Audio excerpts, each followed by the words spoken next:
conservatives. What's your stereotype of a conservative?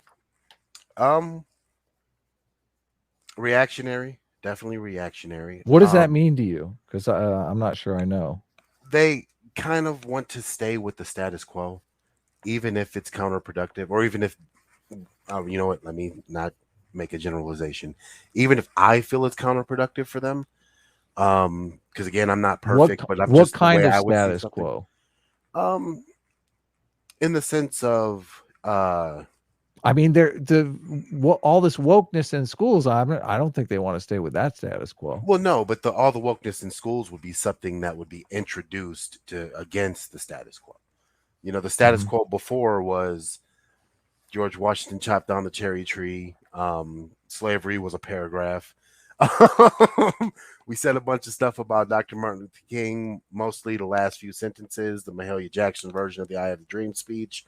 We moved to talk about World War II for the next 3.5 hours, and then, you know, American history. Subject of my talk, the attack on our history and culture. Both are certainly under attack by those preaching the nihilistic narrative born of, among other contagions, postmodernism, an ideology that seeks to persuade us to disregard and to forget all that we have previously valued and understood about our nation and ourselves. It's a blatant attempt to erase the past, to forget the past, and to find only shame in the memory of our predecessors. Because people do not learn from history. That's why. Nope. They let it happen. We've all let it happen. We were asleep at the wheel. Enough of this. Necrocraft pilots, enact immolation initiative. Dive bomb in the city. Denarian assault. Should we break formation? No, hold your position.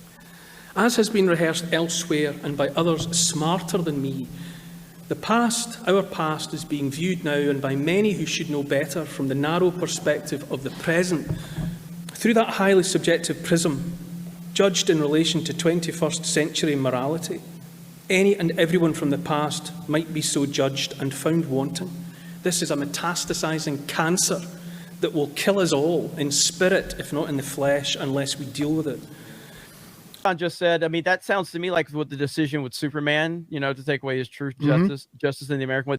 And in every sense of the matter, if the South just said, well, you know what, we'll keep slavery, we'll stop fighting right now and rejoin the Union, just leave us and our slaves alone, Abraham Lincoln would be more than happy to bring him in. Now, so we can argue. So you buy into the fact that the Civil War wasn't fought to free the slaves. The Civil War was just fought. Like, well, it wasn't started to free the slaves. Now, eventually, it became a slave ending effort, but in the very beginning, it was just the North was fighting just to preserve the Union. And there's a whole lot of documentation to show that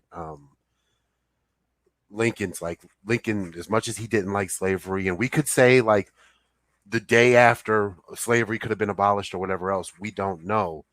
The war started just solely to preserve the Union. How about trying to save us by blowing us up? We were only going to blow you up if they didn't turn you over. And how on earth were they going to turn us over when you only gave them a count of 5?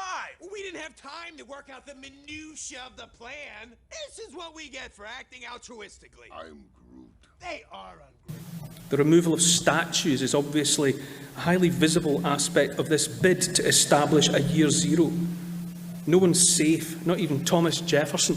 I watched online, I saw footage of an 8-foot tall statue of Thomas Jefferson being removed from New York City Hall, a statue that had been gifted to the people of New York in 1834.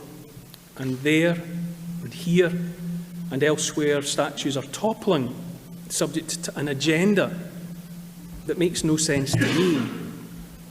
I went through and read like all of the critical theory stuff, and they're fairly candid about what they want to have happen. And it's literally, there's a chap called Gramsci who was like, well, we tried to, Lenin tried to overthrow the state, but you can't do that in the West because they've got this really strong civil society. And so he was like, well, we've got to liquidate the civil society. And it's like, okay, if you were going to do that, how would you do it? Well, the critical race theorists, a chap called Charles Lawrence, turned around and said, well, what you do is you project your narratives anywhere because there's power in narratives. Stories contain power. They control how you think. They control what you focus your thoughts on. And if you can't think of a strong, straight white man... Hey, you know what? There's another name you might know me by. Star-Lord. Who? Then that archetype doesn't have any power anymore. And so he literally says we're going to flood the airwaves with our narratives, which is why you constantly see them. They notice they all pick up the same narrative. When one like outlet puts out an article about like, oh, here's a problematic thing, they all echo it, right? And it all comes from, I think, this Charles Lawrence strategy that's following on from Gramsci as a deliberate attack of trying to liquidate the culture of the West. And I know that sounds like fucking, well, that's big, isn't it? But they say it. They just openly say it. And we seem to be living in their world. You call me boy? I will unfurl 1,000 years of Kree justice on Xandar and burn it to its core. Would it be better if we had obviously sticking as close to the historical facts as possible, if we framed the historical narrative in a way that was constructive for both blacks and whites? So it was a narrative that both whites and blacks could be proud of. Would that be a good thing? Or I don't think history should be taught in any way, shape, or form to feel pride or guilt or anything else. It should just be taught. I can't tell if you're joking or not. He's being fully serious. Most people have never heard, I would imagine, of the Birkenhead, and they won't know that Women and Children First is the Birkenhead drill. And it's impossible to say how accurate the accounts that we have of what happened that night actually are, what actually played out on the 26th of February 1852.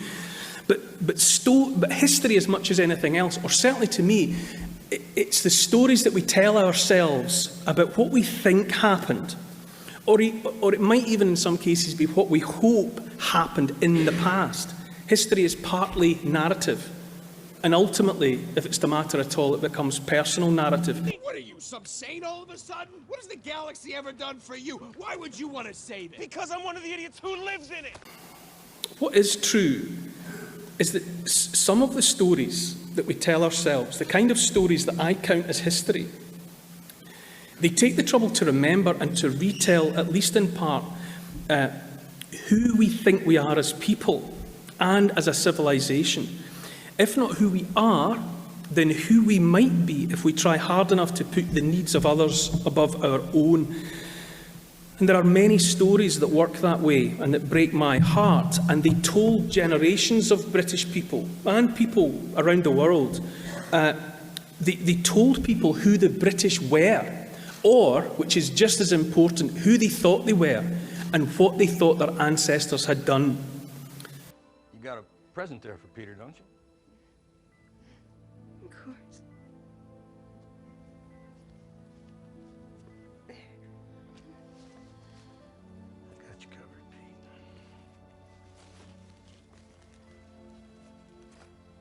You open it up when I'm gone, okay? Dear Grandpa is gonna take such good care of you. At least until your daddy comes back to